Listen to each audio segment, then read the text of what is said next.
Welcome, my name is Colleen Tauke. I'm the sewing specialist here at Fons & Porter. In this Quilting Quickly tutorial, I'm going to show you how to put together the blocks for the quilt called With a Twist. If you'd like to purchase this pattern or any of the tools you see, please visit our website. We're going to be using 10-inch pre-cut squares, and we're going to be adding a background fabric and a couple of fabrics for borders, a navy blue that really sets off that frame, and then finish with a great green daisy kind of print and some fun striped binding on the end. But the blocks are really fast to put together. So from those 10-inch squares, we're going to, or from those coordinates, we're going to take the navy and the lime green, and you'll notice if you look at the centers of the quilt, all of the centers alternate back and forth between the navy and the green. So in this example, I have a green in the center. Now the only other thing we need to make is triangle squares to put together here. And so what we're going to be doing is taking the triangle square, our two squares of fabric, and we're going to mark them, put the light one so it's easiest to see.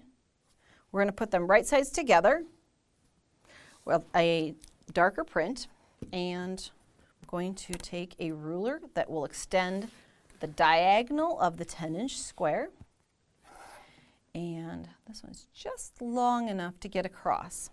Now I'm going to be marking this with a diagonal line. That is going to be the very center, and I'm going to stitch a 1/4 inch either side of that.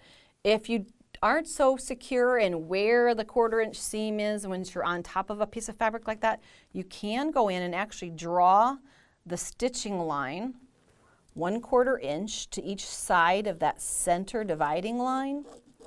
It just depends on how comfortable you are knowing where your 1/4 inch seam is when you've, my center line isn't very dark there. My pen didn't quite pick up everything. We'll put it in there so you can see it a little better. And then I can go 1/4 inch on the other side of that line. And then I'll have stitching lines that go parallel to each other there for that direction. Now I'm going to do the same thing on the opposite side. Put that center divider in first so I have a reference for where I'm at. My machine on this one, I know that a 1/4 inch is off the edge, so I'm going to leave that there and stitch. So it can be either way. You can either sew each side of one line, or you can put in both of the lines if you'd like. Depends on your comfort zone and how much sewing you've done and how comfortable you are with that 1/4 inch seam placement under the machine.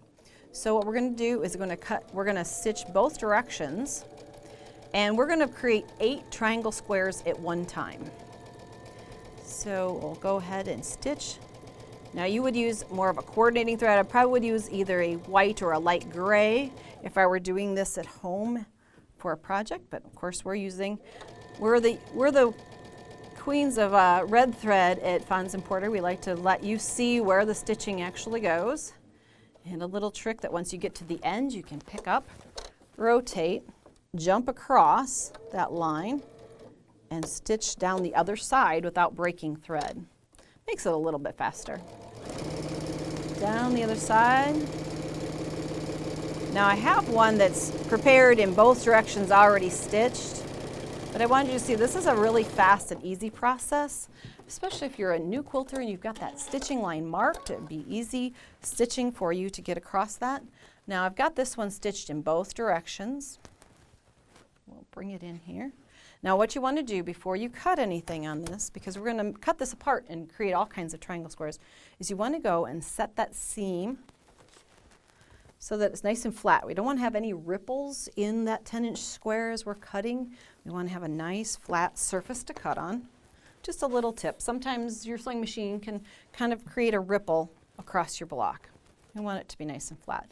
Now I've brought in a rotating mat just because this way I can cut from a safe direction on camera for you, and you can do the same at home. You could layer mats one over top of the other if you've got a large clumsy mat, a little one that can rotate. What you're going to do is take a ruler and you want to cut kind of like windowing. You want to cut on the 5-inch here and the 5-inch here. So we're going to drop this ruler in at the 5-inch line here. It should go through the crosshairs kind of the X that you have stitched across this block. So we've got one here. can rotate easily. Again, at the 5-inch mark, do this cut first, then we come in and we can do the diagonal cut. Now this part you could cut with scissors if you really preferred, but since we have it already laid out and already lined up, it's just as easy to come in and do the diagonals with the rotary cutter.